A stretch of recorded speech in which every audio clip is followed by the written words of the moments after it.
കർമ്മങ്ങൾക്കെല്ലാം കാരണമുണ്ട്. എന്നാൽ എല്ലാ കാരണങ്ങളും കർമ്മങ്ങളാകുന്നില്ല. കർമ്മം ചെയ്യുമ്പോഴെല്ലായ്പ്പോഴും അതിൽ ഫലത്തിന്റെ ആഗ്രഹവും കൂടി ചേർന്നിരിക്കുന്നതാണ്.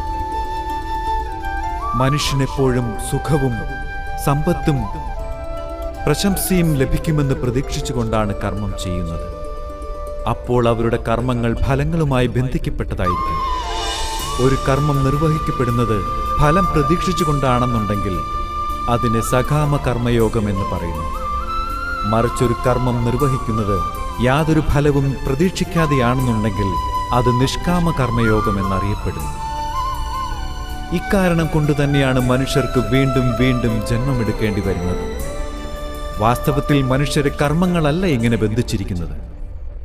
ആ കർമ്മവുമായി ബന്ധപ്പെട്ട ആഗ്രഹങ്ങളാണ് അവനെ ബന്ധിച്ചിരിക്കുന്നത്.